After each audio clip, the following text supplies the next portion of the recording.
Well, hello, ladies and gentlemen. Welcome to another edition of Open the Door with Grizzly and Barb. Hello, Grizzly. Hi, everybody.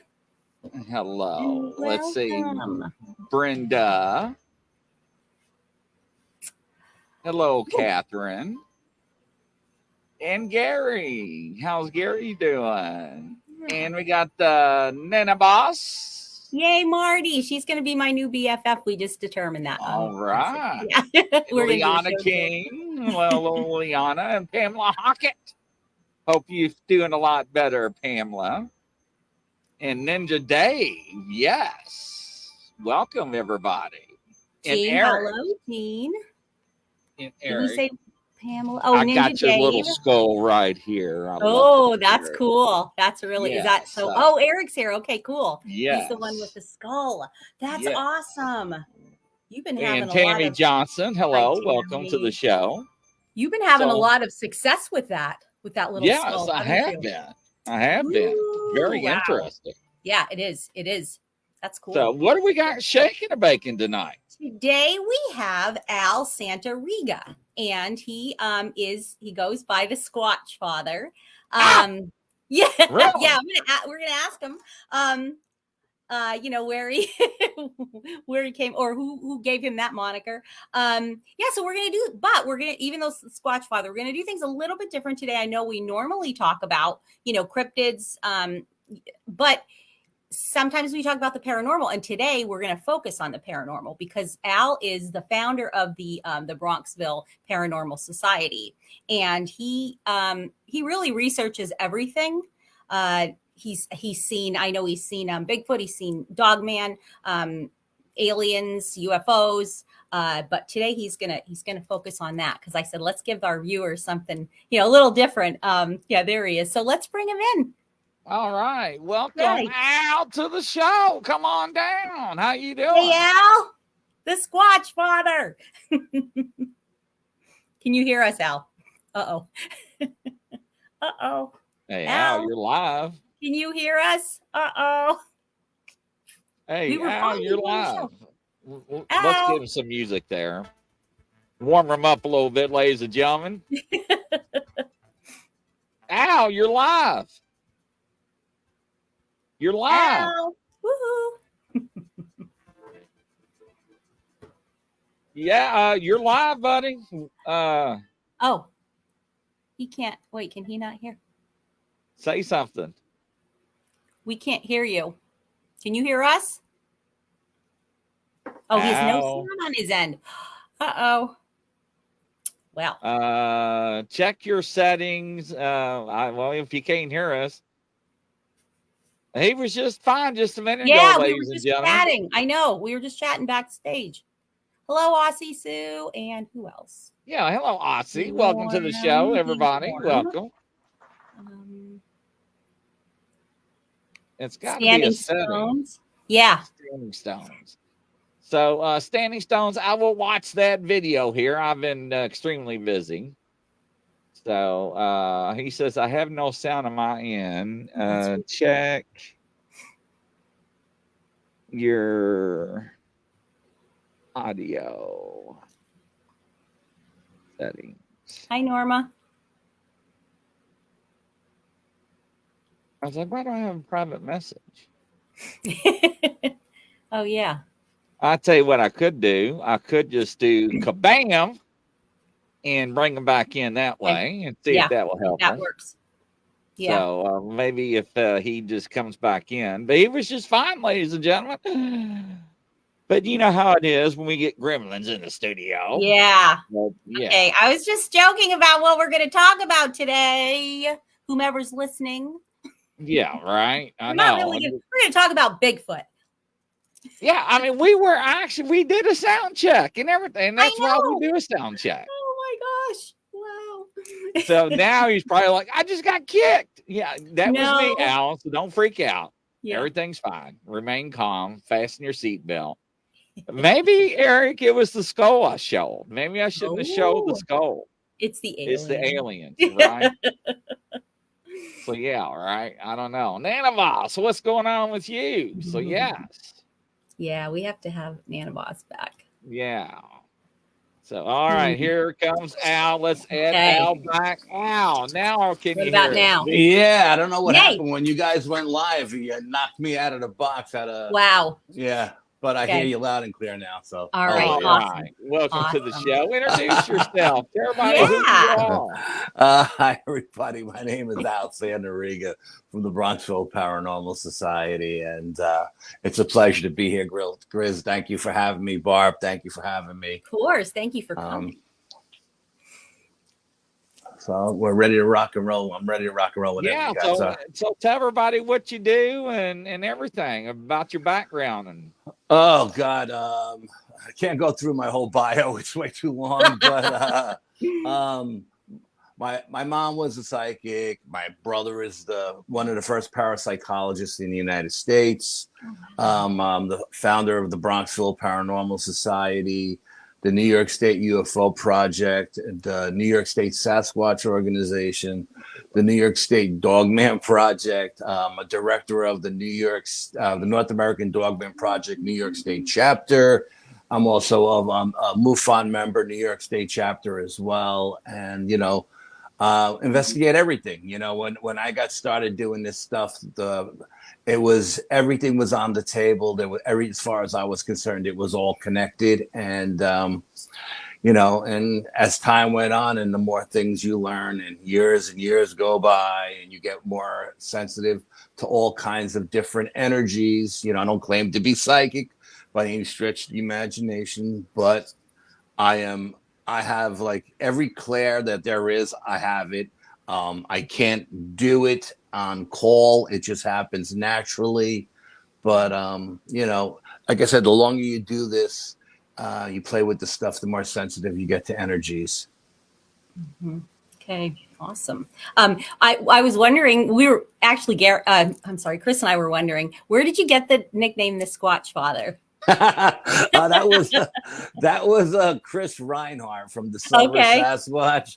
He nicknamed me the Squatch Father. That's then Tom Cardos and Carlito and Shane and all those guys just ran with it. You know what I mean? And it's just kind of stuck. Yeah. That's great. So you are the founder of the Bronxville Paranormal Society. Tell us a little bit about that. Yeah, well, it started, the BPS team actually started off as just a group of guys going out investigating. We all worked in this little town called Bronxville, New York. It was just a rich little town, and we all were mailmen in this town, and we're all into the paranormal.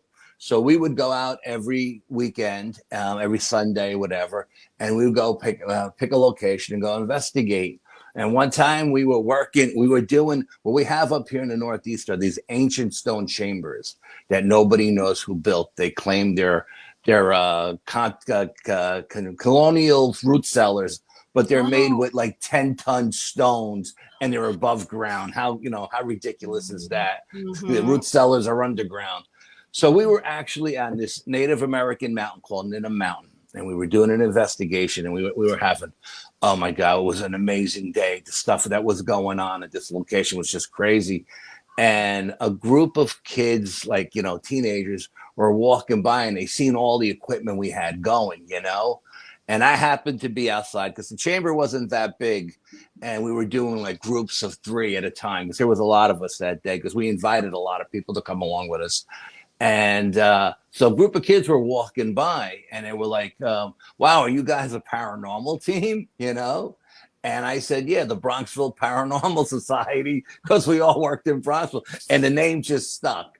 And that's how BPS was created. You know what I mean? Cool. And we just kind of stayed with it, And then, time went on. People started, we started doing a lot of different stuff, and most of my friends are from the city, and when we're doing, Sasquatch research up in the country where I live now, and stuff happens, they're not comfortable in the woods at night, and so a lot of them got scared out of the woods, like, hey, we don't mind ghost hunting with you, but we want nothing to do with, Bigfoot or UFOs. And I was going to a group. It was one year. I think it was 2012.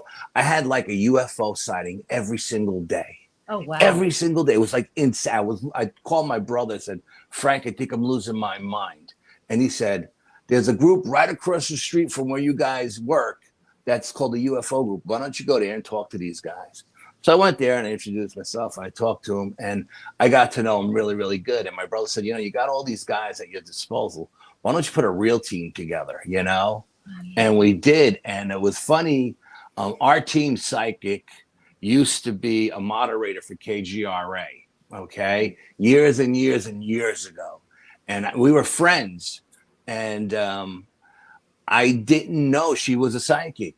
And she never told me, and like I sort of we knew her 3 years. And then she said, you're putting a team together. I want to be part of it. And I was like, why? You're in Arkansas. And she's like, I'm a psychic. I said, okay, a psychic. Being from New York, I didn't believe in psychics. You know what I mean? So the very first time we went out, we did an investigation. I tested her once or twice. We were doing 2 locations in one night. Both properties belong to the same person. And I tested her and I said, okay, what are you feeling here? And she says, I'm a conduit. She reads everything through me. And she basically described the location to a T. So then I said, I'm going to walk over about 100 yards to the east and then let me know what you feel there. And I walked around in circles like for a couple of minutes. And I said, okay, I'm here. And she says, Allie, you tested me. She goes, you didn't go anywhere. The energy is exactly the same. Oh, my gosh. So I said, yeah, I'm testing you, And then when we went to the second location, she blew everybody's mind. The guy we were doing an investigation at this guy's house. He was getting ready to sell the house to a young couple with little kids. And he felt like he had family that was still there and he wanted to move them on. Okay. Mm-hmm. So we went there and it was a crazy thing. There was a telephone on one of the bedroom floors that wasn't plugged in. It was just a dead phone just sitting there. And one of my investigators, Anthony, tripped over it in the dark and a dial tone came on. So I said, pick it up. He goes, I'm not picking that up, So I picked it up, but there was nobody there. So the psychic said there was something in the crawl space that was negative. Because she actually thought the garage was a different part of the house. And she'd seen a lot of death in the garage. And it had a lot of like deer skulls hanging on the garage. But I said, no, we're in the house. And she goes, nope, you're not in the house. This is an add-on. So I asked the owner of the house because he was with us. And he said, yeah, my parents added this on like 10 years after they bought the house. But she said something dark was attracted to all the death in the garage. And she said, you got to cleanse the house because if this new family moves in with these kids and stuff. So I had my one guy, had Anthony cleansing this crawl space in the garage. And it came out in the living room on the other side of the house. And I was standing there with a regular 35 millimeter camera, taking photographs while he was cleansing, just one photo after the other. And in those photos, after I had it developed, we caught something that looked like a red bat fly out of the attic. So anyway, the psychic said, okay, whatever you guys did, you cleared it out. And she was telling this guy, we'll call him Joe. She was telling Joe about who was there. His aunt was there. His mother was there. And then she says to him, which totally blew his mind. She says, I got an issue with you, Joe. And he's like, okay. He goes, there's 2 people sitting on a couch over here that claim to be your parents. And he's like, okay. And there's 2 people sitting on a love seat over here that claim to be your parents. Oh my God. What's going on? And Joe turned white as a ghost. And she goes, put Joe on the phone. So I put Joe on the phone and she's like, and I said, he was on speakerphone. And I'm like, Joe, what's going on? I had known Joe for a couple of years. I'm like, and he goes, no one knows this, but I was adopted, Wow. And both sets of his parents, his biological parents and the people who raised him, were both on the other side. Oh my gosh. And she nailed it. And I was like, okay, from that point on, I know you're good. You know what I mean? That's for sure. There's no way she could have guessed that, Yeah. And oh my God. So that's how the team got started, and we started rocking and rolling. And like I said, we're all working guys. So the equipment we have, we used on all of our investigations, whether we were, doing the CE5, trying to call in aliens. And we did a lot of CE5s, whether we were squatching in the woods, whether we were ghost hunting, I hate the term ghost hunting, it was paranormal investigating, let's call it that.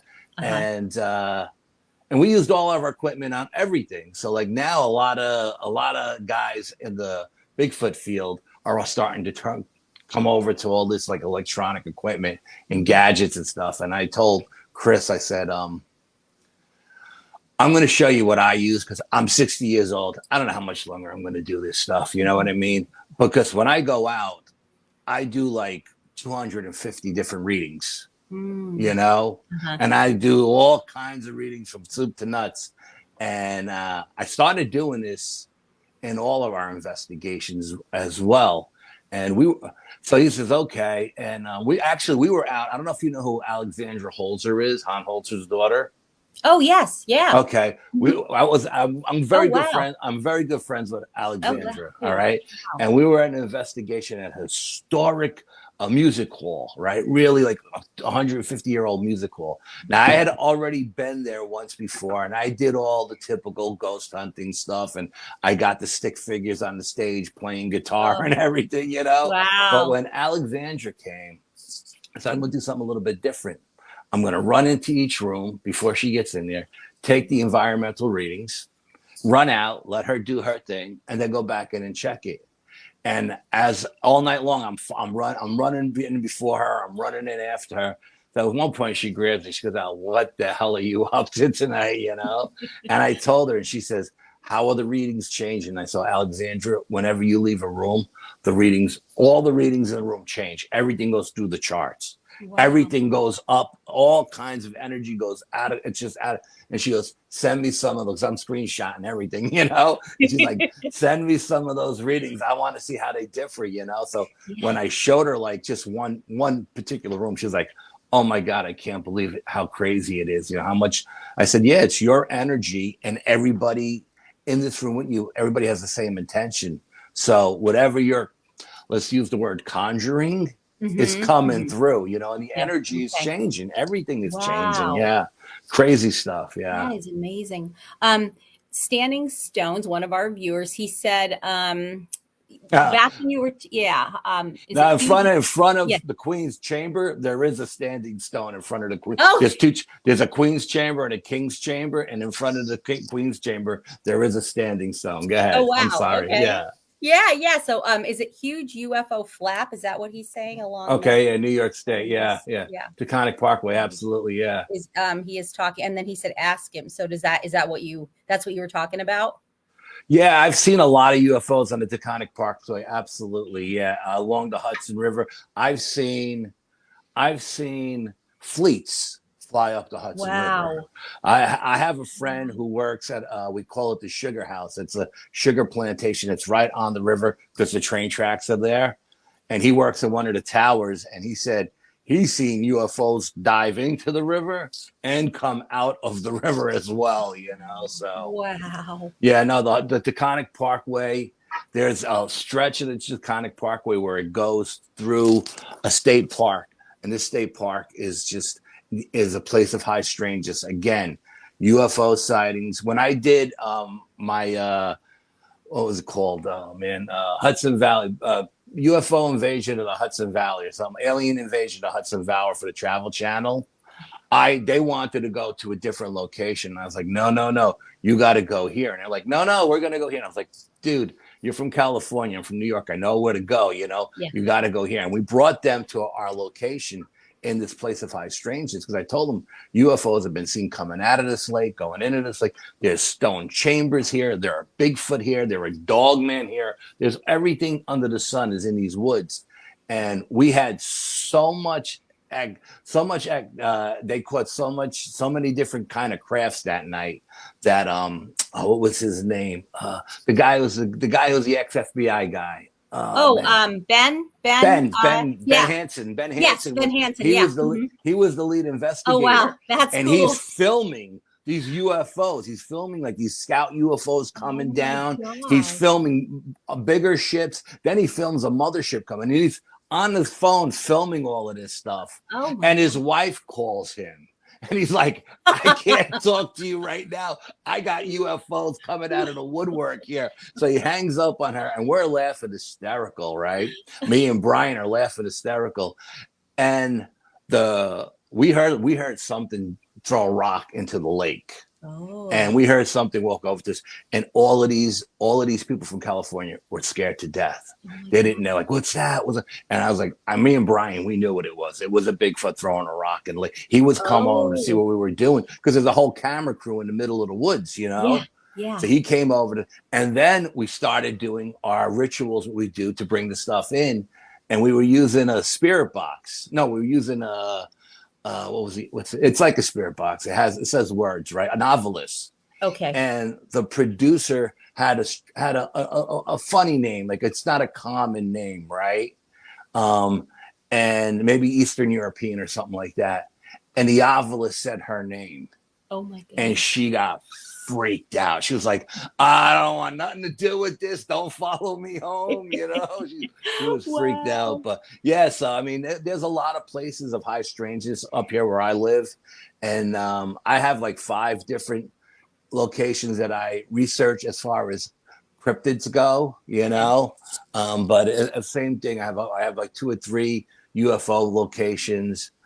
And you know, as far as ghost research, I mean, when the Dutch settled Dutchess County where I live, they called it the Devil's Playground because there was so much paranormal activity. Wow. Yeah, they were freaked out up here. Yeah.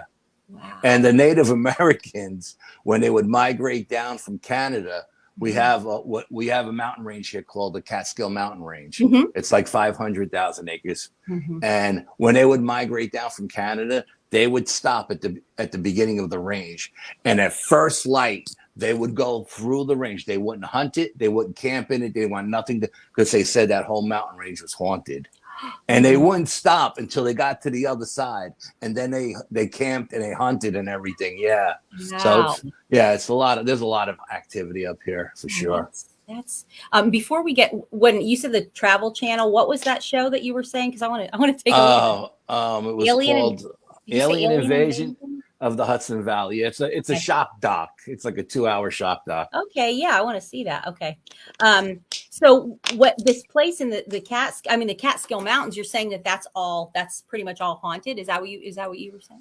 The Native Americans believed it to be. Yeah, they believed it to be haunted. They wouldn't camp in it at night, and they wouldn't hunt in it. They said if you kill something in that range and take it out, you're going to be cursed. So they want nothing to do with it. Yeah.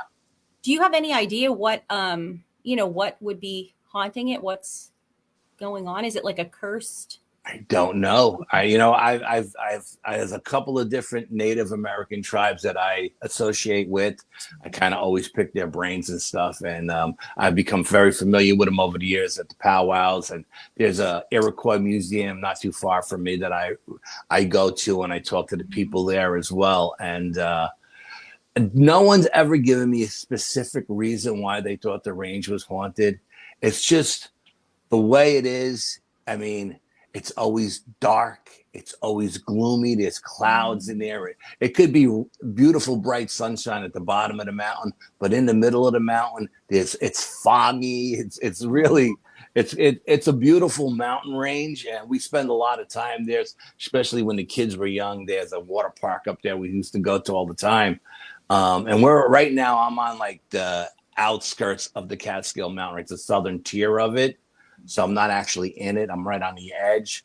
Okay. But like I said, the location that I'm at it's highly active, and there's a lot of stuff going on around here as well. That's cool. Crazy Witch, one of our viewers said, have you ever been to Balanced Rock? Absolutely. Been to Balanced Rock. Okay. Absolutely. And where's that? That's in South Salem. It's in Westchester County. Yeah. Okay. Yeah, absolutely been to Balanced Rock.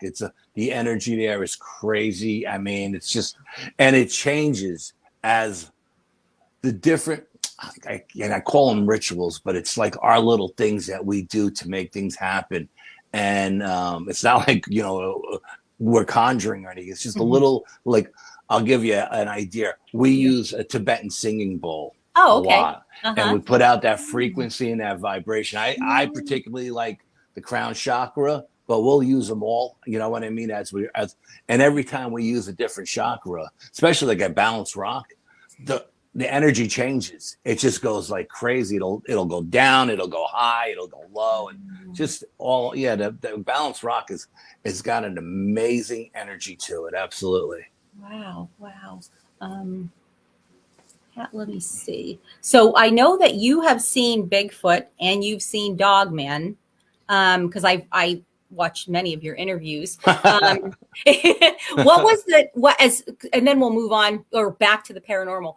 What was your, I guess, maybe most, I guess, frightening experience with one of those encounters? Well, the first encounter I had with Bigfoot down in South Florida, Skunk Ape, was definitely my most terrifying encounter because I was 12 years old, and it ripped the head off a Brahma bull, and it was literally on the other side of the window doing like this incredible Hulk scream at me, So, I mean, it's a long story to get into, but that scared the living daylights out of me for sure. I said to my cousin, we were down in Florida, and I was like, man, that our parents would send us down there for our summer camp. It was like our summer camp. And my brother-in-law was an ex-Marine, so he always had a list of chores for us to do every day. And I was like, man, we got to come down here and get killed by some monster. Meanwhile, we have to fight our way through the alleyways in the neighborhoods, because in the city, one neighborhood is all Irish, the other neighborhood is all Italian. And, if you got to go through the Irish neighborhood to get to your neighborhood, you got to have to fight all those guys to get there, So it's like, it's crazy, But I was like, yeah, this is insane. And that was the scariest one for sure. Absolutely. Wow. Yeah.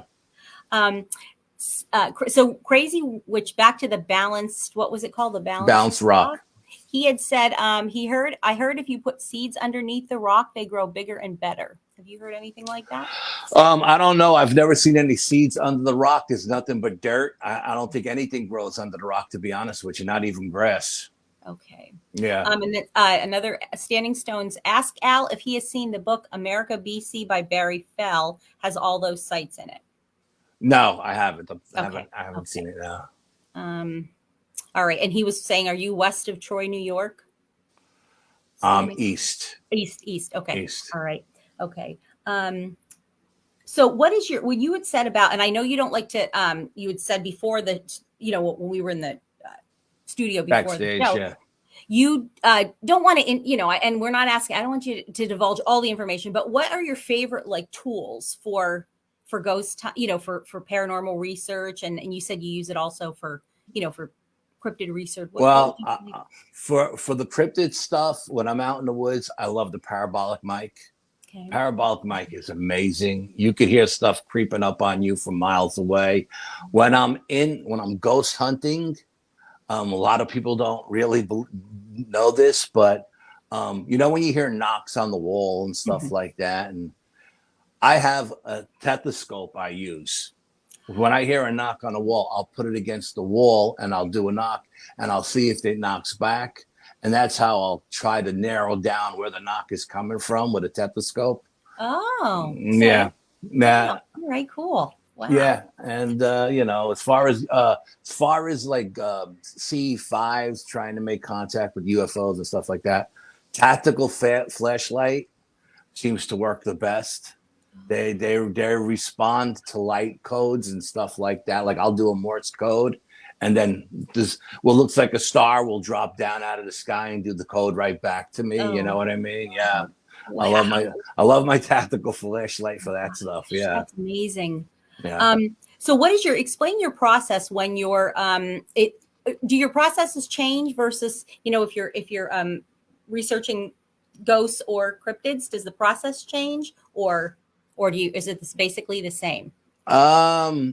Everything changes a little bit depending on what you're using. My intention is big, and my intention is always the same, to try to make contact and to try to learn. Like I tell people all the time, if you're a Bigfoot researcher or a Dogman researcher, don't go into the woods without protecting yourself spiritually and physically, because there are more things in the woods that could attach to you and go home with you than you could ever imagine. Wow. A lot of Bigfoot researchers, and Chris is another guy, Chris Reinhardt from Discover Bigfoot. he had something come home with him from the Green Swamp in Florida. Oh, wow. And he was lucky enough that I knew a couple of exorcists that lived in his town that did me a favor and went to his home and cleansed it and everything. Wow. Got everything out. Yeah. But I mean, so you have to protect yourself, and not only you have to protect yourself, you have to protect yourself when you go to these Halloween things, right? You know, these scare factories. When you go on cemetery tours, I can't tell you how many people I've interviewed who brought dark stuff home with them from the cemetery tours. Oh, wow. Yeah, you have to protect yourself spiritually on all of this stuff. And the same thing, like a lot of Bigfoot guys, they'll bring guns and knives and into the woods, but they won't protect themselves spiritually. And there are so many different elements in the woods. You got to remember, this whole planet was woods at one time, you know, and everything, whatever came here through the woods, you know. Yeah. So you have to protect yourself spiritually. And the same thing if you're meditating, if you're big into meditation, protect yourself before you go into meditation. Because I've interviewed people who brought dark stuff back with them from meditation. You? I Chris? have heard that. Have you heard that, Chris? Yeah. Yes. When you're saying protect yourself, give us an example of what type of things to do. A white prayer before you go in. Maybe put some stones, hail protection stones in your pockets, salt on your feet, or ground yourself. You have to ground yourself. You have to protect yourself in a bubble of white light. You know what I mean? So when you're sleeping and your subconscious is wide open, it's the same thing as meditating. So when you're wide open, and if you have any inkling of psychic ability, you're like a beacon to this stuff, and things will make a beeline towards you. Not only bad things, good things as well. I've had a couple of attachments on investigations over the years, but they weren't dark. They were just something that wanted to like live through my eyes and see again or whatever, you know. Once I left the location, it stayed there, you know. But yeah, so I mean, you have to protect yourself. Intention is so big. It's consciousness, vibration, intention. All of these things are what makes us connect to the universe, you know. And you have to protect yourself spiritually as well as physically. Yeah. Okay. Chanel had said, always carry obsidian. I've heard. Yes, obsidian. I always have a couple of different stones on me. I always have salt. Kosher sea salt. I get mine from the Dead Sea, from the motherland. I got kosher sea salt on me.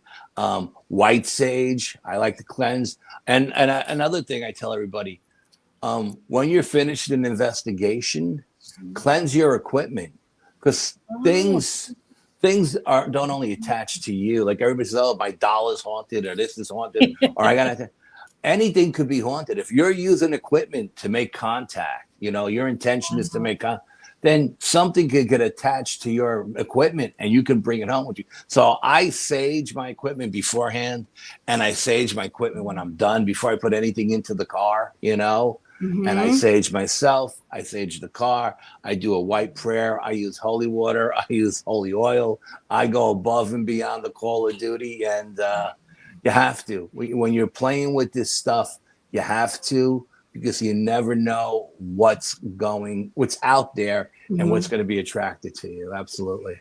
Wow. Yeah, somebody else had said, it was a Facebook user, said black tourmaline. Yes, black tourmaline. Yeah. And then they can attach to electronics in your vehicle. Can attach to anything. Anything you have on you, they could attach to. Yeah. So as far as I guess with your paranormal investigations, can you tell us about what's been your most kind of puzzling? Yes. Okay. 2015, I heard of a location that was locally that a couple of the local coon hunters were chased out of the woods off the Appalachian Trail by a Bigfoot.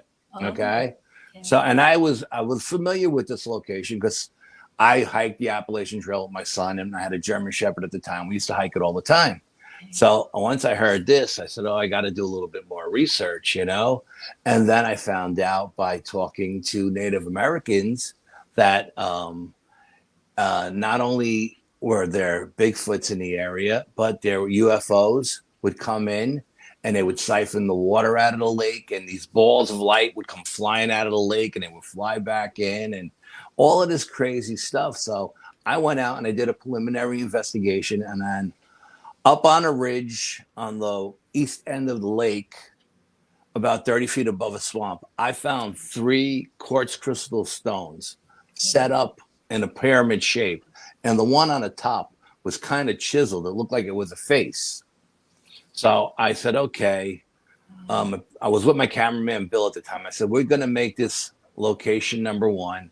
Then we'll hit the meadow as location number 2. And we'll hit the campsite where the Bigfoots come in of location number 3. And we'll work our way out back to the car. He said, okay. So I happened to pick Halloween. It was a Halloween night. So it was Hallows Eve. There was a full moon that night. Oh, wow. There was a meteor shower. We're at a place of high strangeness. We go there. And I like to do a day-night investigation whenever I do anything. And I like to go old school, new school. I mean, sometimes the high-tech stuff just doesn't work. You need to go old school and vice versa. So I always take a lot of stuff with me, probably more stuff than I should. And we get out to the first location, and we call our psychic, who's in Arkansas, and she says, okay, this location, you're definitely going to see a Bigfoot here. You're going to have a Bigfoot thing here. But, I'm not really, that's about all I'm feeling for right now. And I said, well, what do you think about these quartz crystal stones? And she's like, well, I'm not feeling anything off of them. No energy at this point. And I said, okay, well, I had my parabolic mic going, and we recorded a Morse code coming out of the sky. Oh, wow. So I let everybody listen to it. And I was like, yeah, it's definitely there's some kind of signal coming out of the sky, And we're debating, is it a radio tower, a microwave tower, all this stuff. And we didn't really know what it was. And I told Brian, I said, Brian had a quartz crystal stone and a skull. And I went out and I bought a rose quartz crystal. And I said, let's put these 2 little skulls on this triangle, this pyramid shape. And let's see if we can capture energy jumping from the clear quartz to the rose quartz on our cameras. We had full spectrum, we had thermal, we had IR, we had low light cameras. We had all these cameras. And I'm filming, and we're not getting anything. And so I said, okay, let's do something here. I don't feel like I'm having any success at all. I brought dowsing rods with me. I wasn't getting anything, right? So I broke out the Tibetan singing bowl, and I filled the woods with this frequency. I mean, the woods. Then we called our psychic back up, and we said, okay. And the energy was so high, she couldn't talk. It sounded like she had cerebral palsy. We had to walk like 100 yards away. She's like, what the hell did you guys do? Wow. And I was like, we filled the woods with, frequency and vibration. And she goes, well, all bets are off now. She goes, you guys just opened up like a portal. Anything can come through. And we're laughing because, we're New York guys. Even though she's always right, we don't go out looking for what she says is going to happen. If it happens, it happens. If it doesn't, and we laugh at her because I swear to God, sometimes she says the strangest stuff, and we have to laugh, And I said, okay, let's see what happens. So as it started to get dark, I'm filming these quartz crystal stones with the thermal now, and they're white hot on the thermal. Oh, wow. They went from ice cold to white hot, and I'm telling Brian, touch the stones. And he's like, I'm not touching those damn stones. They're white. I'm like, dude, touch the stone. He goes, no, you touch them. So I gave him the thermal and I touched them, but they were ice cold to the touch. But on the thermal camera, they were white hot. We didn't get any transfer of energy, so a little disappointed there. But whatever we did with the frequency, it amped up those stones. So then it got dark, and we didn't have a campfire going or anything. We had glow sticks as ambient light. I mean, we had headlamps on, but and we're in the woods, and we're carrying pepper spray, 10-inch survival knives, and 18-inch machetes. No one's got a gun, right? Okay. And we're in there, And we've been in there for quite a while, and the energy of this place is overwhelming. And I hear what sounds like footsteps coming towards us on the parabolic mic. So I let Brian hear it. I let Bill hear it. I go, I think there's another paranormal team in the woods because it's Halloween, or maybe it's Wiccans that coming here to do some kind of ritual or something, Mm-hmm. And they both looked at me like I had my two heads. They're like, Al, if that's a person, they're about 10 feet tall and 1,000 pounds because the footfalls were heavy. Boom, boom, boom. Now, at this point, the moon is out. We got a pack of coyotes on the west howling at the moon. We have a dog kennel to the east barking at the coyotes, right? So we got those ones. So we're listening to the dogs and the coyotes going off. When whatever this thing was comes up to the edge of the wood line, which is maybe 100 feet away from where we were, and we were 30 feet up a ridge, and we hear whoop, whoop, whoop, and every whoop louder than the first one, and it just vibrated up the ridge. It vibrated up, and it hit you in the chest like a bass drum at a Metallica concert. And Bill and Brian like, what the hell is that? I know what that is because I heard it down in Florida, right? And I was like, oh, it's a Bigfoot, And Bill's like, we should leave. I was like, no, I'm not going anywhere. The night's just getting good, you know what I mean? So I do a tree knock. It does a rock knock. I do a rock knock. It does a tree knock. And we're having this like communication. And Brian goes, I think the reason why it whooped 3 times is because there's 3 of us. And soon as this Bigfoot whooped, the coyotes shut up and the dogs shut up and the woods went dead silent. And then we heard a whoop to our west, a whoop to our south, and a whoop to our east. And then Brian's like, I think we're being surrounded, And I'm like, dude, those whoops were so far away, And so we're sitting there and we're just chilling out. And then we get a stone thrown at us. It was like the size of a bowling ball. Okay. Oh, wow. And this creature threw this stone up over the ridge, up over the top of the trees. It came down right in between me, Brian, and Bill. Didn't hit anybody. And then it rolled and it hit Brian's chair. And Brian's like, okay, it's time to go now, Yeah. And I'm like, no, I'm not ready to go yet. I feel like there's still more to come. So then we're sitting there and we're sitting there. It's later. It's getting dark and we're sitting there. And all of a sudden we hear what sounds like a quadruped come charging up the ridge. Bada boom, bada boom, bada boom. And we're behind this little 3-foot stone wall that runs all over the woods. Up here in the Northeast, we got these crazy little stone walls. No one knows who built them. And Bill happens to be sitting there with his back against the wall. And he hears this thing running up. And he gets up to run by me. Brian is to my right. And I'm locked in on this sound coming up the ridge. So I tell everybody, put your headlamps on. Let's see what's coming at us. So we put our headlamps on. And as Bill is running by me, I don't know how I did this to this day. I reached out and grabbed him and stopped him cold. And I spun him around and I said, stand your ground. And we stood there. And Bill and Brian were in a little bit more of a clearing, so they pulled out their machetes. I was in between trees, so I pulled out my survival knife because the machete was just too big to wield. And this sound comes right up to the stone wall right in front, and nothing ever comes over the wall. And as it's coming, I'm thinking this is a black bear. I'm thinking, oh crap, this is going to be a mountain lion. He's going to hit that wall. I'm the first guy he sees. I have to sacrifice my left arm. I'm going to have to kill him with the knife. I'm thinking all this crazy stuff is going through my head like in a thousandth of a second, Yeah. And this sound comes right up to the stone wall and nothing comes over. So we're all just sitting there. And I have this little tiny Sony camera hanging around my neck, a digital camera. I take one photograph. Can't see anything on it. It's pitch black. We never hear the creature go back down the ridge. We never hear the creature jump off into the swamp. It's just gone. Just disappears. So I said, grab the equipment. Let's go over the wall, see what's there. So we go over the wall. We got cameras pointed in every direction. Nothing. Bill has a 1500 Luma flashlight, and he lights the woods up like daytime, and there's nothing there. And we're just like, what the hell just happened? What the hell just happened? So Half hour or so goes by, nothing else happens. And I said, okay, let's go. So Brian says, you know what? I'm not going to pack all the equipment. I'm going to keep one camera out because I don't want to be that guy that misses anything, right? And we're packing up our gear and we're walking over because now we're going over to the meadow for part 2. And as we're going, I'm wearing a stone that's a Moldavite stone. It's supposed to resonate at alien frequency, right? Because I'm hoping, I don't want to go out there all night and have nothing happen. I want to make some kind of contact, right? So I got this stone around my neck, and I sent those pictures to you. You'll see in one of the pictures, it's like a silver ball of light in the sky.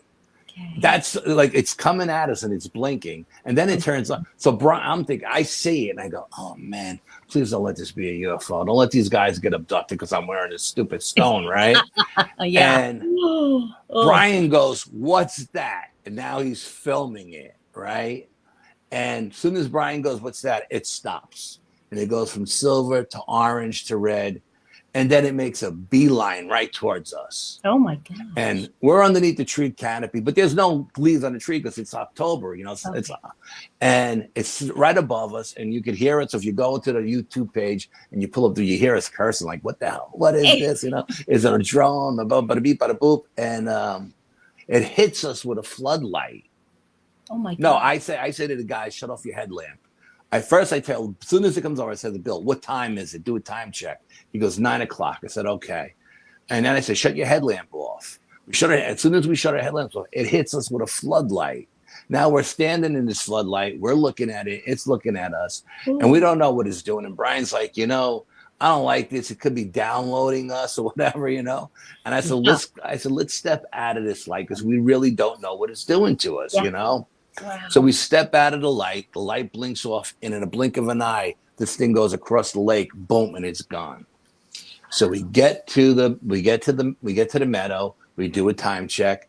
It should have took 15 minutes to get there. It did. It's 9:15. We call the psychic up again. What's going to happen here? And she says, okay, here you're going to see balls of light, but they're not really balls of light. She calls them fairies. Okay. Oh. She goes, you're going to see 7-foot shadow figures.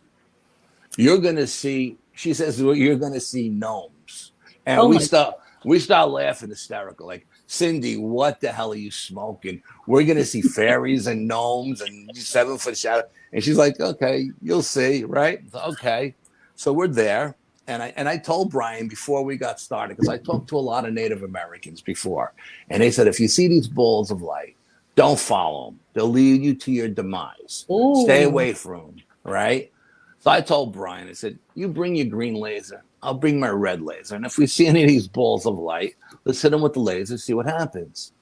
Sure as shit, on the other side of the lake, where we just came from, 2 balls of light pop up from behind a bush. But there's no leaves on the bush. I don't know where it just came from. So I turned to Brian. I said, okay, on 3, you hit the one on the right. I'll hit the one on the left. I said, Bill, get your 1500 lumen flashlight, light up the woods. Let's see what we got.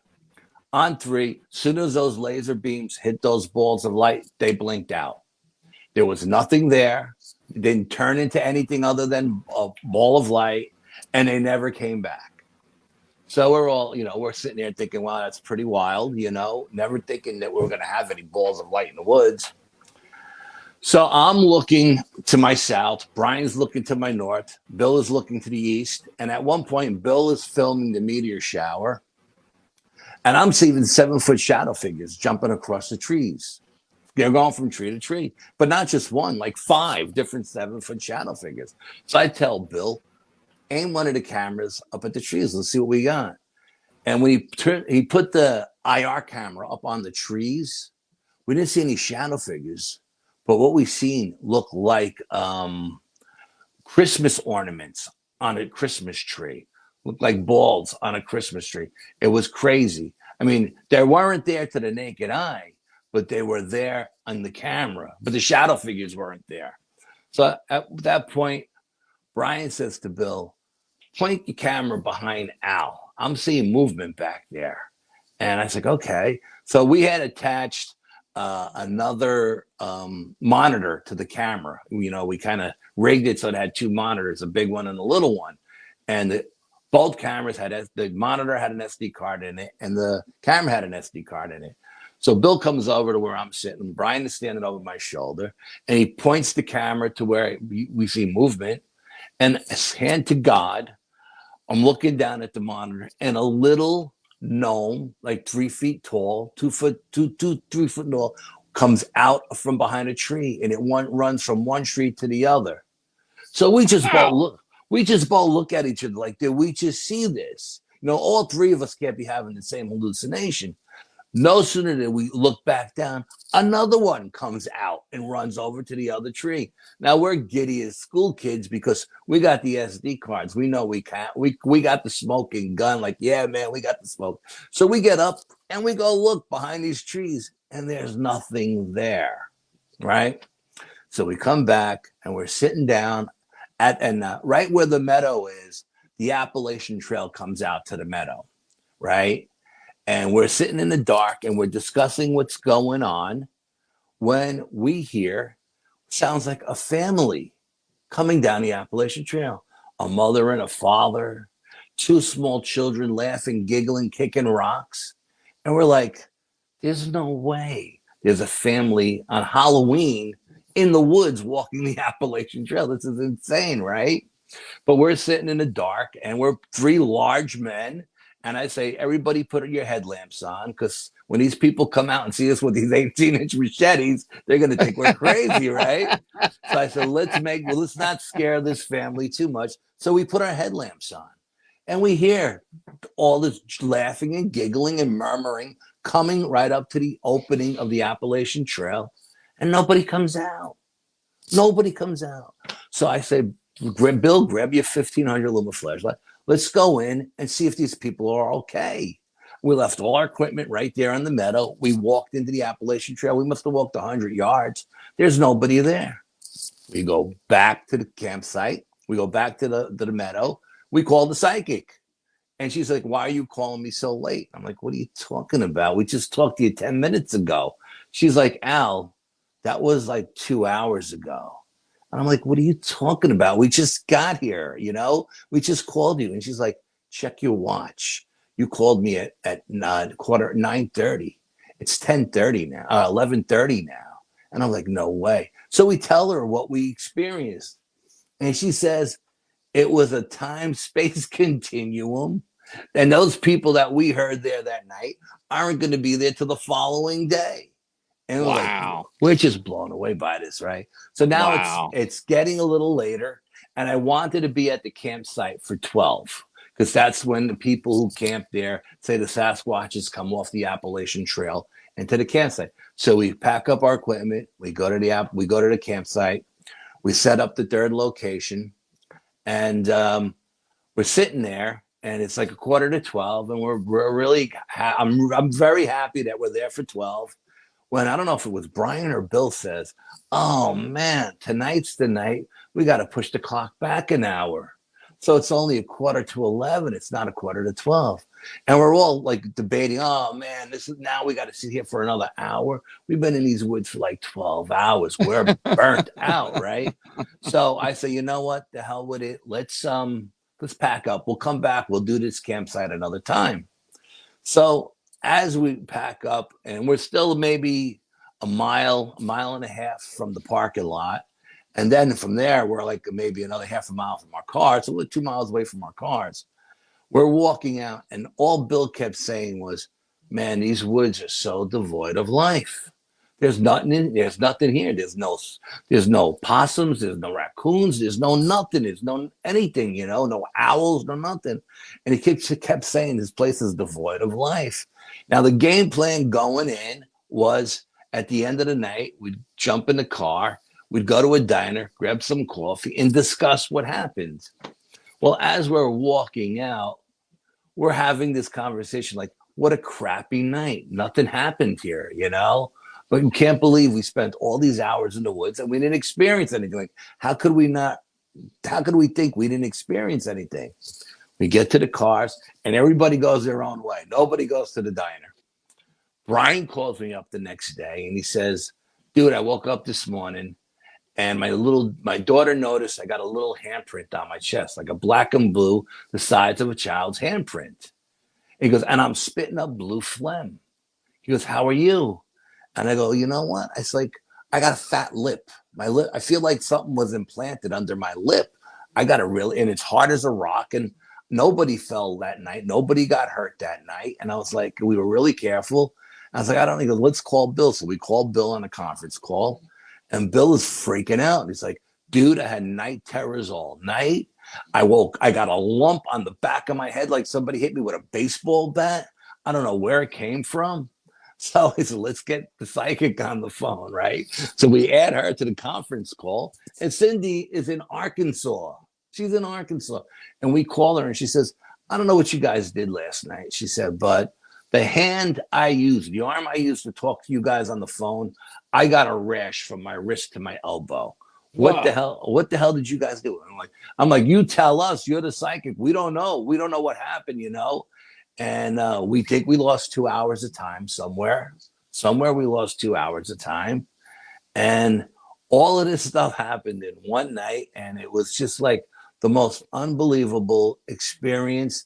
Like, you know, like people, when I tell this experience, a lot of people don't buy it because it's just so much happening at once. But the crazy thing is, everything Cindy said was going to happen at the end of the night happened. She's always spot on. And she's like 5th generation Native American. She's part Cherokee. You know what I mean? So she's she calls the Sasquatch the guardians of the woods, you know, and she always tells me they know when you're coming there. They know when you're going to be there. They know your intention.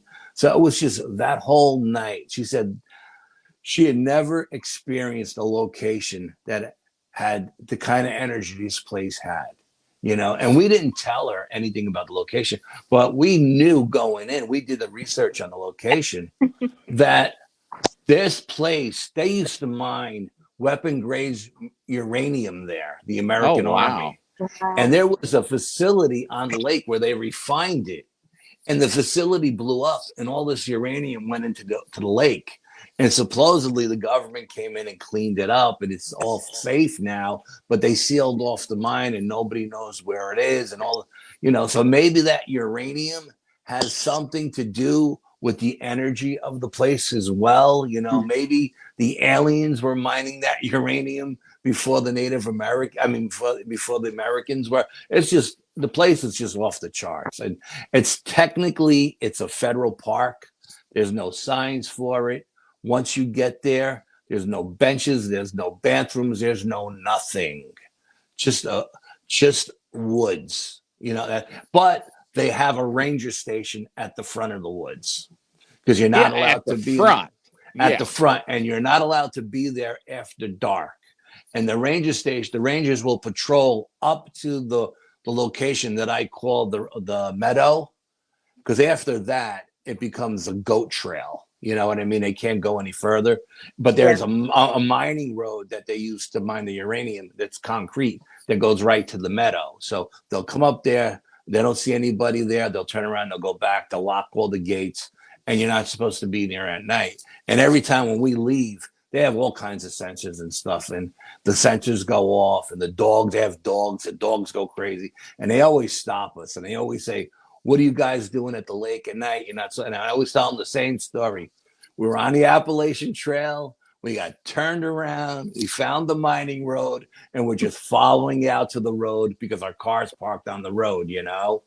And they say, okay, but you're not supposed to be there. And I always tell them the same thing. Well, I'll tell you this. As far as we know, we didn't see anybody camping there, so there's no kids having parties or anything. So you're okay. You don't have to go back, you know. But they go absolutely insane every time we come out of there at night. And they always get, what are they going to do? We're leaving, you know what I mean? It's not like we're sneaking in. We went in during the daytime when you can go in, you know. We just happen to be leaving. If we were to take the Appalachian Trail out, it would be a 4-mile hike.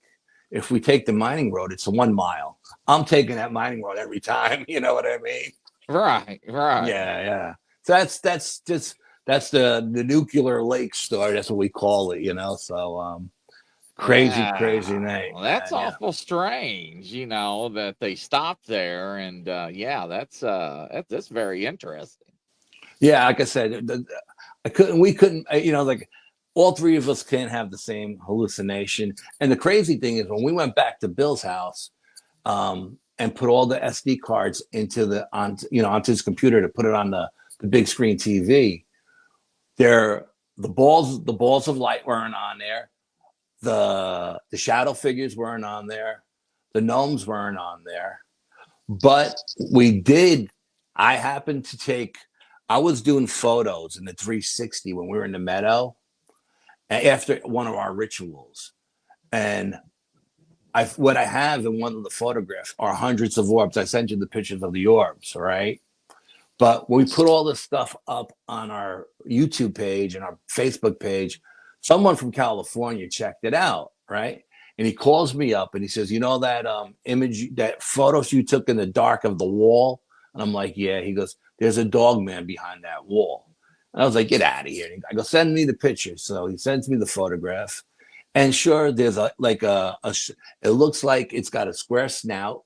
You can see both eyes shine. You can see its nose, and you can see its pointy ears. And I thought he photoshopped it. I went to my camera, pulled out the SD card, threw it in the computer, and sure as shit, there it was.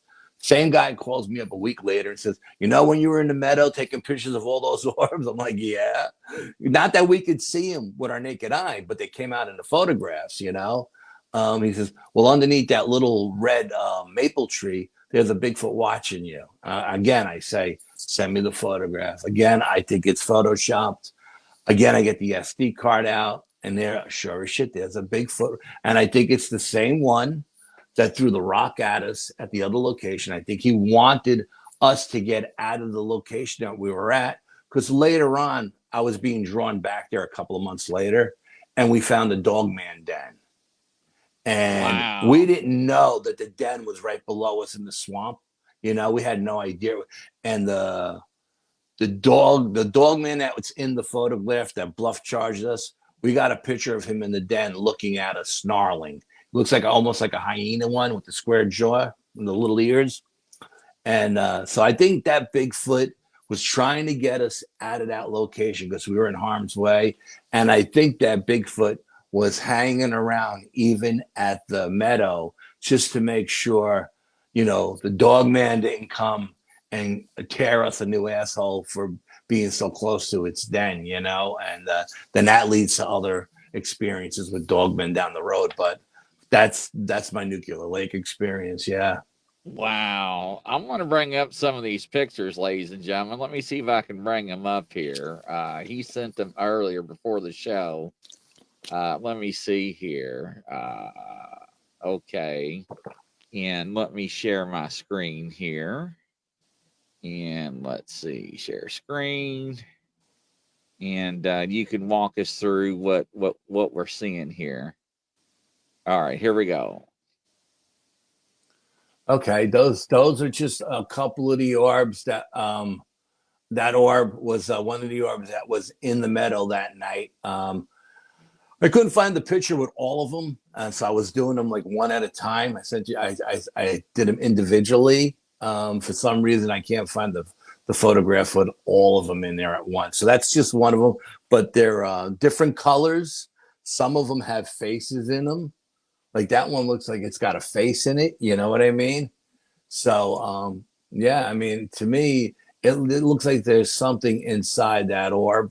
And a lot of the orbs are like that, and they're different colors. Some are red, some are green, some are blue, some are white. I sent you the two photographs that I caught of that's the UFO. And that photograph, the UFO is silver. It was silver to my eyes, but it came out white in the photo. And then, and then the very next photo, it turned orange. Yeah. And that came off. I took these screenshots from the video that we have on our YouTube page. I took these screenshots off of, so you can go there and see the whole video of it, the whole thing, so it's pretty crazy. Yeah. I mean, it's just like so many different orbs. And I don't know if the Bigfoot was there watching us because he was attracted to the orbs as well. You know what I mean? I'm not sure. Right, But, right. I mean, you know, like I said, there was so now these orbs that I took that were around us in the meadow could have been what looked like Christmas ornaments on the tree. You know what I mean? Maybe they were up in the tree, and after we noticed them with the IR camera, they came down off the tree and surrounded us. There's the dog man right there. You can see no, what? No, I'm good. No, that right there. You did two, not see this? No, not well, because you know I'm working with a little tiny 3-inch screen on the back of a digital camera. I didn't see it at the time, no. But we looked at it on the big screen TV. We didn't see, but you can see the two eyes, the nose, well, yeah, I can see it. The pointy ear. Yeah, yeah. No, no. Yeah, and that's right on your. How far was this from you? 5 feet. Oh no. Yeah, 5 feet from me for sure. Yeah. Now, is this what came up the hill? This running? is what Bluff charged us. Yeah. No. Yes, this is what Bluff. This came charging up the hill. I thought was either a bear or a mountain lion. To be honest with you, I didn't think it was the Bigfoot Bluff charging me. I really didn't. You know. But I didn't think it was a dog man either. I had no idea there was a dog man dead below us in the swamp, you know? I mean, you can see the eyes, the nose, ears, the nose, the big black nose, yeah. And I mean, no. I've been throwing holy water. I probably would have passed out, ladies and gentlemen. Yeah, and I tell you, be honest with you, the guys really haven't come back out into the woods with me after that night. Well, I wouldn't either after seeing that. I mean, after hearing that, we really honestly could have all been, killed that night for sure. Absolutely. If this thing came over that wall, I'm sure it could have shredded all three of us, even with our machetes and our knives, But we had all our weapons out, and I think it's seeing the long blades glistening in our headlamps was enough to stop it. I think they know that a long blade is more dangerous than a bullet. Barb, look at this dog man picture. There she goes again. Now, I don't think a knife would have done it. No. I probably would have. No. Yeah. Thank you, well, D-man. I mean, I was expecting a mountain lion to come over that wall. I wasn't expecting a dog man. After this photograph, though, when I started going back researching, I started carrying my samurai sword with me because there's nothing sharper than my samurai sword. You know what I mean? So my father got it. Man. My father got it in World War II, and it's got 150 notches on it. So I know, and that's the Bigfoot. Wow, that's wild. Yeah, there he is, right there. You can see he's got almost like a goatee. You can see his eyes. His nose, his brow ridge, his head goes up to a point, conical point. Yeah, I mean, we didn't see him in the photographs when we were doing the evidence review at the BPS meeting, but this guy from California who found it, he found both photographs. I mean, we weren't looking on the outskirts of the photos because there was so much happening inside the center of the photo around us that we never even thought to look on the outskirts, But yeah, I mean, there he is, clear as day, watching us. And you can see by the sides of his head, he was a pretty big boy, Yeah, that's a good. Yeah, no. This is the same night. Yeah, it's the same. We're in the meadow at this point. The other one, we were above the swamp on the high ridge. Yeah. Oh. And he was just sitting there in the dark. Maybe he was 25 feet away from us, maybe 35, but he was underneath that tree. It was pitch black. I mean, we didn't see him, And it's crazy because we had all this equipment going, thermal images, IR cameras, full spectrum cameras, low light cameras, and he didn't show up on the thermal either. You know what I mean? So I don't know if we had the thermal pointed in the wrong direction at the time or what, but it's just crazy stuff. Yeah. That is crazy. I would have flipped out, passed out. And then, you know, I mean, that is crazy. Now, so what do you think about Bigfoot? Do you think that they can actually cloak or camouflage themselves like everybody thinks? Well, twofold. I think they've done enough research on them to know that a lot of their hair is clear, so they Right. can blend into their surroundings, whether they look brown like a tree or green like a bush. But I've interviewed enough hunters who have had these creatures in their sights, their crosshairs on their sights, and they tell me that the thing just disappeared. Now, I personally don't believe it blinked out into a different location. I think it raised its vibration or its frequency, and it changed the color of light, the spectrum of light it's in. And we can't see, we can only see in a very limited spectrum of light. So once it Right. changes the spectrum of light it's in, unless you have a camera or a scope that can change spectrums and try to find it, you know, like something like the military has, you're not Right. going to see it. I do believe that they're interdimensional. I do believe there are places on this planet that they can go in and out of, you know, portals, doorways, whatever you want to call them.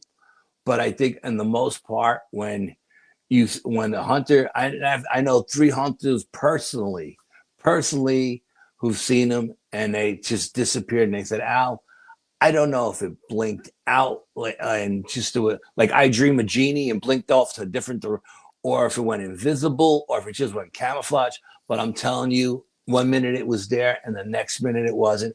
And they never seen anything move. Now, it doesn't necessarily mean the creature just didn't stand still until they weren't looking, and then it moved. You know what I mean?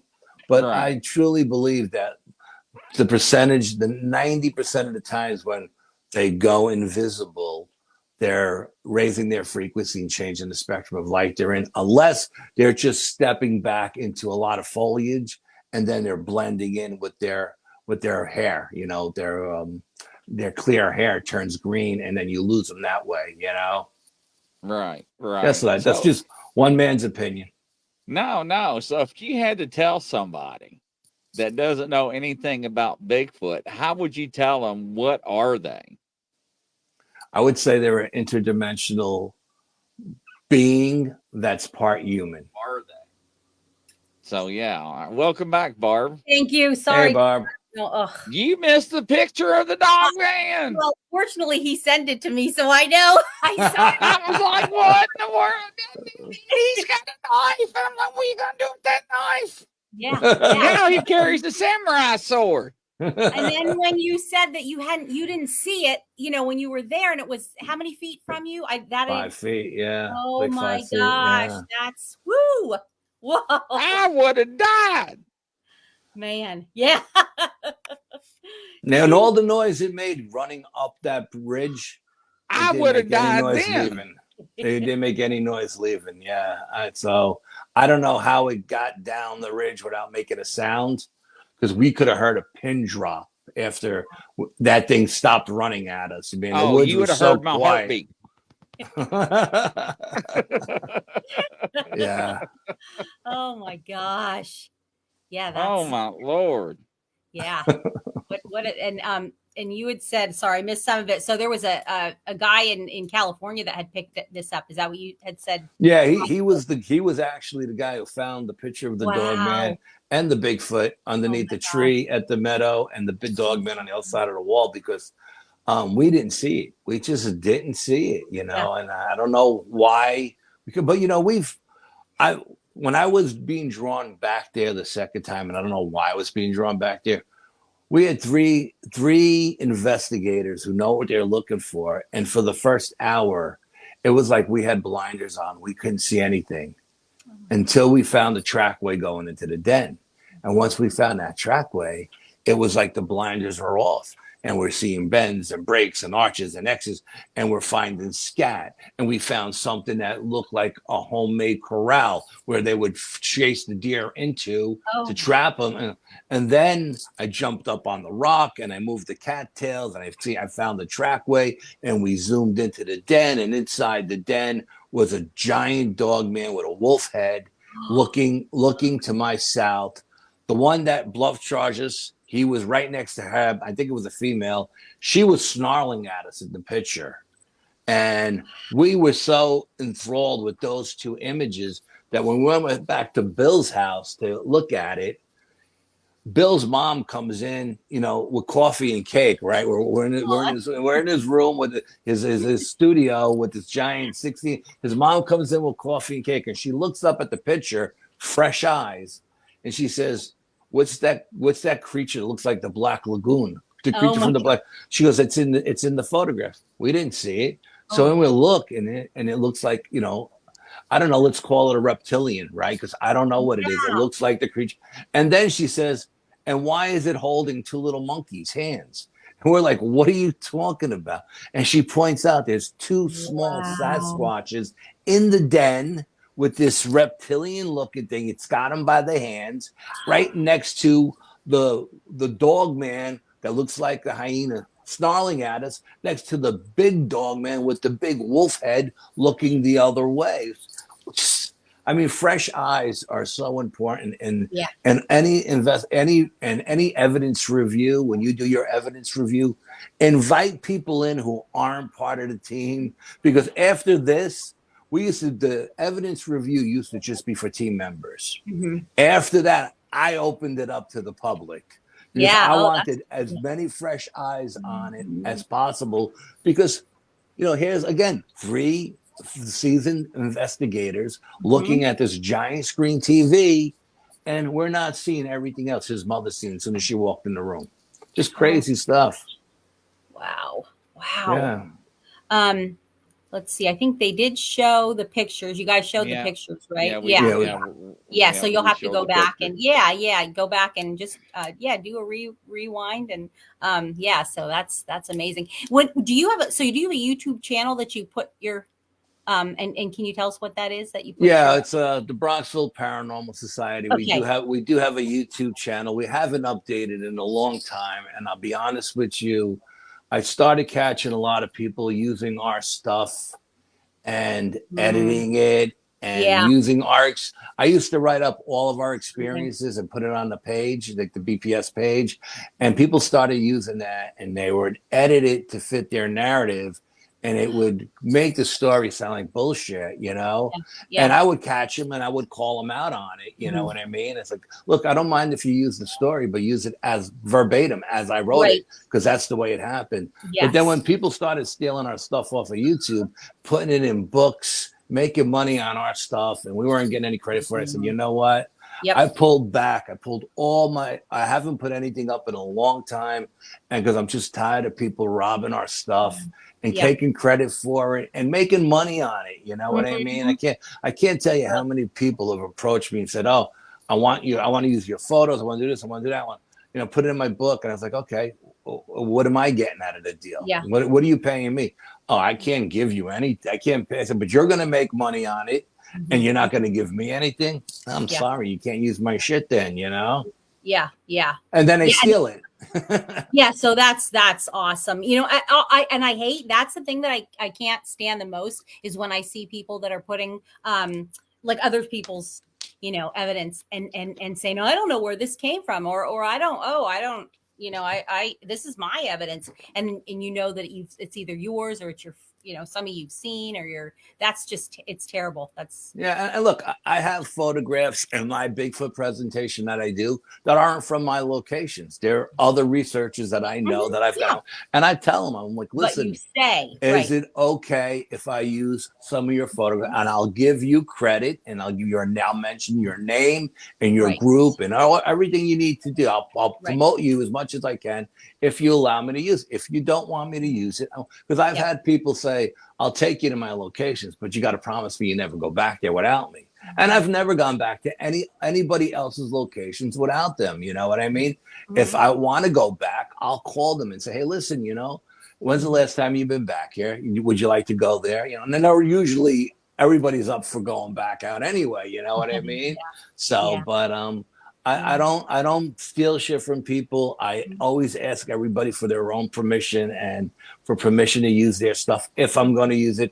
I try not to use anybody else's stuff because I don't want people using my stuff. But if I do, I'll ask your permission. And yeah, Right. I mean, I'll let people know ahead of time. I'm putting this together. Is it okay if I use this photo or that photo? Nothing that I use is going to give away their locations. You know what I mean? That's everybody's every researcher's biggest fear is that someone's going to find their location. And I've heard people in conversations say, "Oh yeah, I think I know where Al's location is, and I think I found it, and this, that, and the other thing." And I was like, "Oh, if you found my location in the middle of those woods, more power to you," because I found it by chance. You know what I mean? So yeah.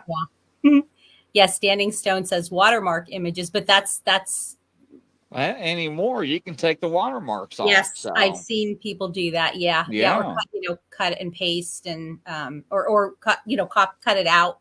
But like you said, it's just you can fix all that with tools. It's just terrible. Yeah, now we're doing AI and you know what I mean. Yeah, that watermarks mean nothing anymore. You know what I mean? Exactly. So how do you tell the difference between like an orb and and just like a, I don't know, an artifact or or a bug or what? Well, I mean, bugs are only people only mistake bugs for orbs in video. You don't mistake them in photographs. Anything, as an ex-photographer, anything that is not lit from within, I throw out. You know, I mean, there are certain circumstances. If you're in a haunted house and it's very dusty and you're walking around, you'll get dust orbs. If you're in the woods and it's dewy or rainy, you'll get moisture orbs, you know, and all these orbs. There are different orbs with different environmental readings and stuff like that. But if I'm at a location and I see a picture, if I see an orb and it's lit from within and it's not throwing off any light, it's not emanating any light, it's not like a flashlight, it's just lit, that's the little voice in the back of my head will say, take a photograph of that. That's important. Or if I see an orb and I'll say telepathically, I'll say, flash for me. And it flashes or it gets bigger, then I know I'm dealing with an intelligent entity and it's not just moisture or dust or stuff like that. There are different ways to decipher orbs and stuff like that. And I graduated from the Center of Media Arts in Manhattan, and I majored in still photography. So, I've worked with 100 different kind of cameras, and I know what cameras do what, and I know all the environmental stuff that can happen that can give you a false positive, So I just, like I said, if it's just like a little dust shadow thing that, that's clear, you can see through it. I throw 90% of my stuff out. Nothing, if I put it up, then that means it's past my standards, and my standards are up here. I don't put stuff up that's a blob squatch or a bug or something like that. You know what I mean? So let's see. Anybody in the is there any questions in the chat? I'm trying to answer them all. I love questions. If anybody's got any questions, please don't hesitate to ask. I love a Q&A, a good Q&A. I have some things that I had. How do you tell the difference between like the different like spirits that you're dealing with, and or entity, or are there different spirits? Are there different systems? Okay. There are different spirits. There are different. You know what my aha moment was as a ghost hunter, and I hate that term. When I realized that people who were nasty in life are still nasty in death. Oh. It's mind-boggling. You would think once they crossed over to the spirit realm that they would move on and be happy ever after. They stay right where they were, and they're still mean and ornery and miserable. And that was one of my aha moments in ghost hunting. Yeah. Wow. But there are different things will show themselves differently. You'll have apparitions, that you can see through. You'll have shadow figures that you can't. I have a photograph. We were in an insane asylum one time, and I'm taking a photograph of one of my guys taking a photograph of me, and above him is a ghost. And it looks like Casper the Friendly Ghost looking down at him, looking at me, you know. Wow. And when I showed him, I was like, Paul, look what's over your head. He was like, oh my God, why didn't you tell me? I said, dude, I didn't see it at the time. You know, we're in an insane asylum. It's pitch black. It's just, we just happened to catch it, you know. But yeah, no, and energies. There are different energies. Not every shadow figure you see is nasty or mean. I mean, sometimes it's just people who are curious, souls that are curious, and they want to peek in and see. Sometimes it's you. You have a psychic connection. And they see your light, and they see you, and they want to come to you because they want to get a message to somebody. You know, I had a spirit communication one time at a slave cemetery, and come through the obelisk, and there's no tombstones. There's just like little rocks for where these people were buried. And I had someone come through. They wanted me to get a message to their family members. You know, Wow. Yeah, it's crazy. That's great. Yeah. Yeah. So everything you see is not always negative, and you know, so don't think everything is a demon or this, that, or the other thing, because you know, they're far and few between. I'm not saying they're not out there. They're out there. Believe me, there's dark stuff out there. I had a conversation with John Zaffis one time. I don't know if you know who John is. I had a conversation with John. I said, you know what, John? I got a question for you. We're at a symposium. I happen to be sitting at his table. So of course, when I'm around somebody like that, I got to pick their brain. And I said, let me ask you a question. You know, been a demonologist a long time. You've been doing this a long time. He's like the godfather of the paranormal, right? So I was like, have you ever had an encounter where you exorcised a demon from somebody and ran into that demon somewhere else? Because you can't kill the demons. You just move them on, you know, to another host. And he goes, Al, let me tell you a story. He said, we did an exorcism up in Connecticut. I won't say the town, but we did an exorcism in Connecticut. It took us 3 days to get this demon out of this person. He said, 3 months later, I was down in Manhattan for a symposium, down on the Bowery. It's called the Bowery, where all the homeless are and everything. And he goes, I'm walking past this alleyway with all these homeless people sleeping in it, and they all looked half dead, you know. He goes, I didn't think anything of it.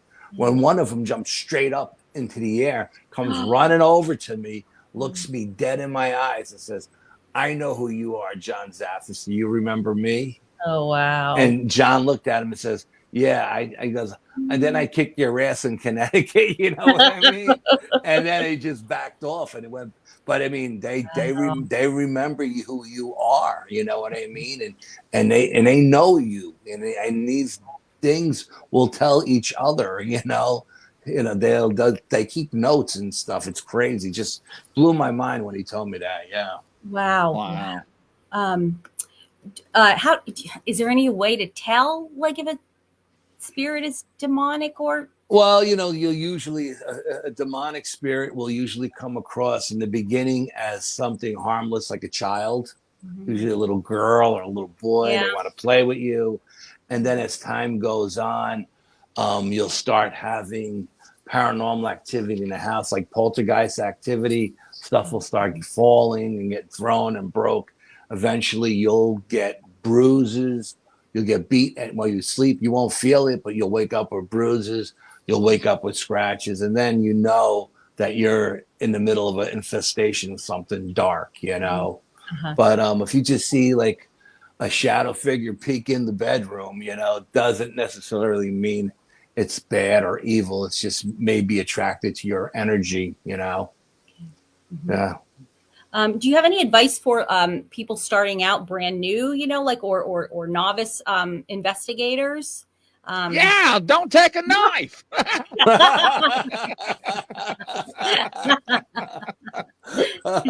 Don't take a knife for a gunfight, that's for sure. But no, I'll be honest with you. Honestly, I would recommend a long blade because I believe that these cryptid creatures, they've been here for millennium. So they've dealt with humans who had long blades. They know what a long blade is. When they see that shimmering in their headlamp, they know that that thing cuts. And you can cut their arm off, you could cut their head off. A gun doesn't phase them. You know, some of them are just so massive. Like I tell people who want to see Bigfoot, like when you see a Bigfoot up close and personal, your brain will not be able to comprehend what your eyes are seeing because they are so massive. You know, never mind being tall, but wide and thick. They're just so massive. It's like they're not supposed to, you know, you see these things, your brain says, no, this is not supposed to exist. You know, the first Bigfoot I ever seen down in Florida when I forgot who it was, Wes Germer interviewed me one time. And he goes, well, what did you think it was? I said, I thought it was a monster. You know, it was like this thing was as big as King Kong as far as I was concerned, you know. Yeah. It was a beast, you know, and so be careful what you wish for. Remember, intention, it means a lot. So when you go out with good intention. Don't go out with dark intentions, because if you go out with dark intentions, you're going to attract dark things to you. Mm-hmm. That's what you will attract. And don't buy into the theory that if you protect yourself or cleanse yourself, you're not going to have any encounters. You're going to have as many encounters as you were going to have. You're just not going to have any negative encounters. Mm-hmm. So always protect. And, you know, as far as Dogman is concerned, don't go looking for him. Don't go. Leave those creatures alone. Let them be. If you run into them by chance, you know, stand your ground and, you know, try not, I know it's easier said than done. Try not to emanate any fear, because they can smell that fear. And they feed off of that fear. And the scarier you are, the more strength you give them. You know what I mean? So try not to, the same thing with anything negative to a negative entity. Try not to be afraid. I have shadow figures. I have a mirror in my house that's a portal, and I got stuff that comes in and out. You know Bettina Moss? Yes. Okay, well, I was doing an interview with B one night, and she said, Al, I just seen an orb come out of your mirror. Wow. Stop, look at the camera, and then go out that back window. And I started laughing. I said, yeah, that mirror is a portal. And like an hour later, it came back through the window, stopped again over my head, and went back into the mirror. And she was freaking out. She goes, I've never seen one with my own two eyes live. You know what I mean? I've only seen them in photograph. She goes, that is so nuts. She goes, how do you live like that? I said, well, you know, if a shadow figure comes into my room and I feel it, first of all, you can feel the energy change in the room when something negative comes in the room. The energy changes. And then I said, when I see a shadow figure, we've had all kinds of shadow figures. We've had the Marlboro guy. We had the guy with the little hat on. I forget what they call those pompadour hats, whatever they call those little hats, like from the 50s, like Frank Sinatra used to wear. Like fedoras? Fedoras, yes. Fedoras. Yeah. Mm-hmm. Yeah. We've had just a regular Whenever I see something like that, I pop up. I go, no, not my, and I chase it out. As soon as I get out of bed to chase, it runs, boom, it goes, you know.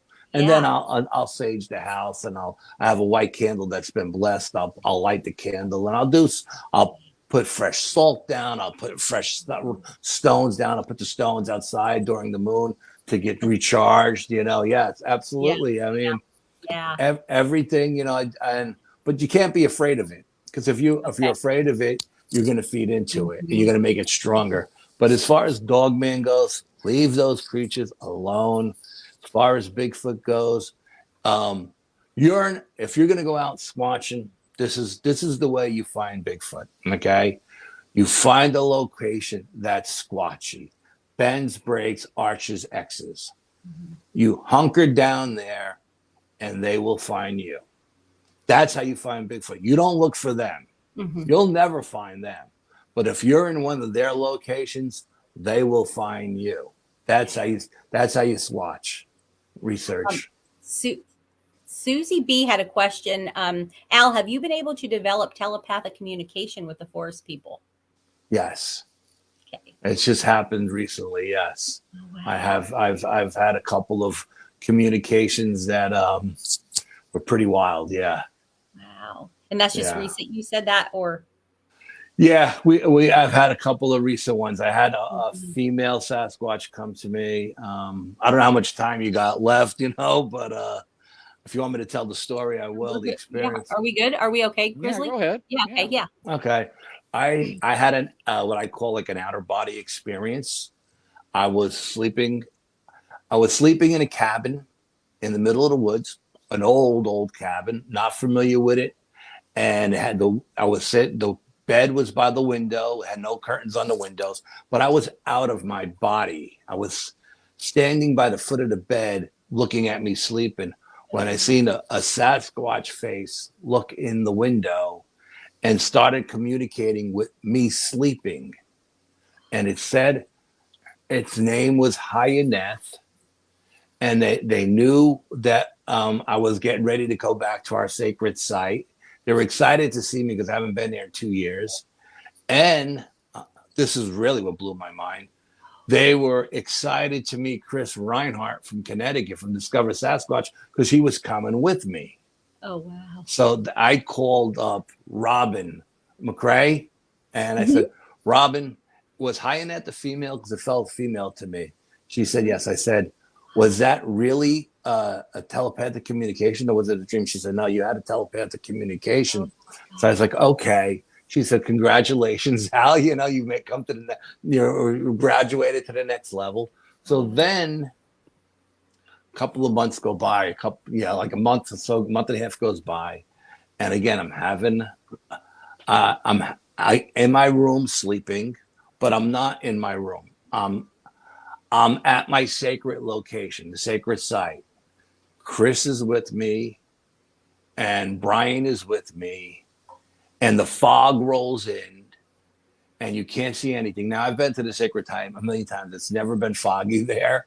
But in this giant white Sasquatch comes out and he's talking to me, Brian, and Chris. But he's talking to me telepathically, sitting in the chair looking at him. But I'm out of my body. I'm actually behind him. But I'm seeing him through me sitting in the chair. And he says his name is Alarek.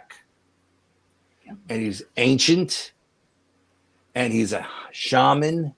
And he's a healer. And he's the eldest statesman of this clan. And that there's a message for me. And he's looking forward to meeting me in person when we come on our investigation. Now, a week before that, Chris Reinhardt had told me that he was in a deep meditated state when he seen a white or gray Sasquatch, he calls it gray, I call it white, look at him from behind, through the bushes. And he said it freaked him out, that it knocked him out of his telepathic state, and I said, well, what was it that freaked you out? And he said, it just freaked me out. But I had a feeling he wasn't telling me everything, And he said, so now my psychic calls me from Arkansas. And she says, I had a white Sasquatch come to me the other night. Oh my God. He told me he was ancient. Told me he was a healer and a shaman. And he told me that he was going to block me, that I'm not going to be able to foresee anything that happens to you guys when you go on this investigation, because he has the ability to block me. Now, my psychic has never been blocked from any of my investigations.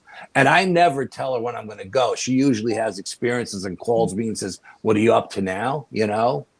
So she goes, but I need to talk to Chris. Now, my psychic doesn't really talk to anybody who's not on the team, because people tend to get attached to her because she's so spot on and people drive her crazy. But she says, I need to talk to Chris. Sure. I have to talk to Chris. It's important I talk to Chris. So I said, okay, I'll put you in touch with Chris. And because there was a message that she needed to get across to Chris. So again, I called Robin. I said, this is what's going on. And she goes, let me check it out for you. So she calls me back an hour later and she says, They won't tell me anything. The message is just for you. I'm being blocked. Wow. I can't see anything. So I was like, okay, just like my psychic. So then I called Chris back, and I was telling Chris, like, you know, so I said, this thing was huge, like 10 foot tall, 1,500 pounds. He was a beast, you know. And I said, but the strange thing about him, the really weird thing about him is he had red fireball eyes. And Chris drops the phone when I'm talking to him. I go, what's going on? He goes, that's what knocked me out of my meditation. The thing that I seen had red fireball eyes and scared the living shit out of me. And I was like, well, it didn't scare me because I didn't find his looks frightening, you know. But Chris, this is all new to Chris, you know, this paranormal side. But Chris has been having a lot of telepathic communication with the Sasquatches in his area. Wow. And his Sasquatches told my Sasquatches that he was coming with me to the investigation. It's mind-boggling, you know. That's why. I've heard that.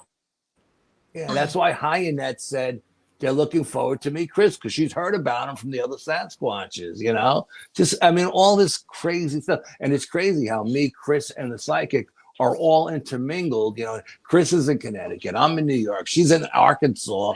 And we're all seeing the same white, you know, or gray creature. And I told them, next time you guys see the creature, ask him what his name is. Because the first thing he told me when he approached me, he says, my name is Alaric. You know, he told me his name. And he even spelt it for me. A-L-I, like dash, capital R-E-K. And Hyanet did the same thing. When I seen her in my dream, she said, my name is Hyanet, capital H-Y-A dash capital N-E-T-H. That's the way I seen it in my head. That's the way they spelt it for me. So it's just crazy stuff. I mean, it just started happening for me, you know, but pretty wild. That is crazy. I mean, a lot of people report that. I guess Barb's internet. Yeah, there she goes, ladies and gentlemen. Dropped again, yeah.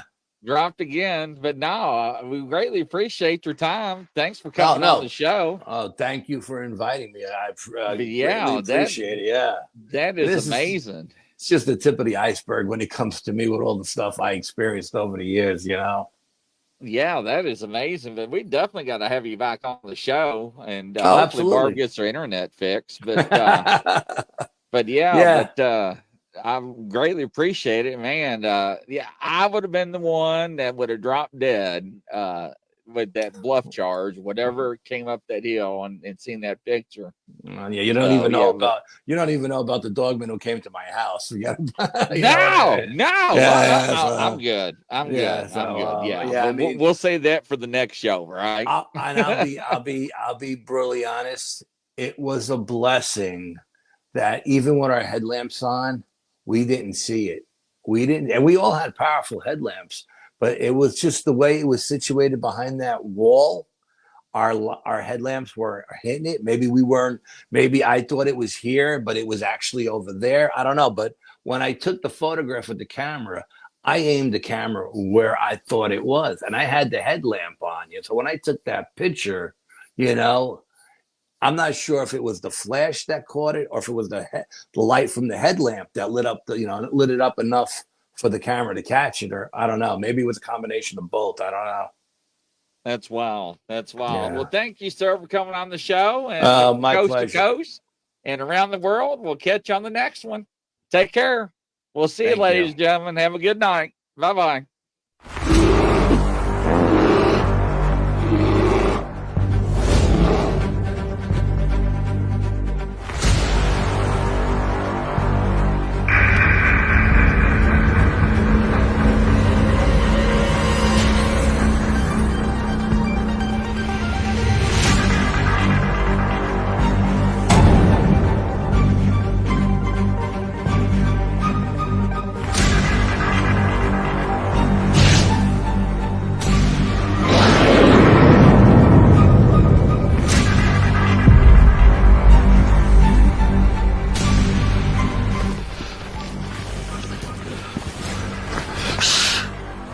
It's a grizzly. Should we get out of here? No. We're gonna watch and listen.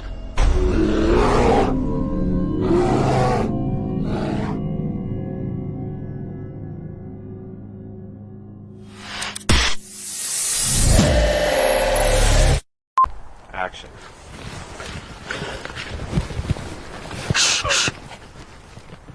It's a grizzly. Oh, shit, should we run? No. Action.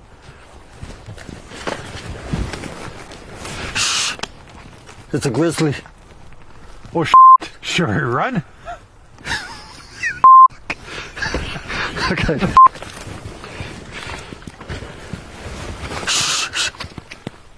It's a grizzly.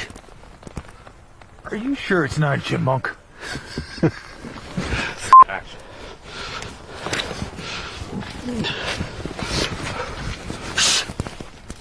No, get out of here. Action.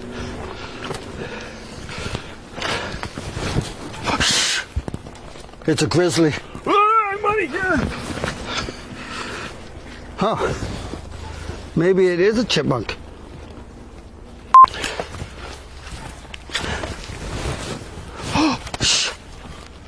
It's a grizzly. Are we gonna die? I don't know. We're just going to sit here and listen and watch. Let's get out of here, maybe. Fall!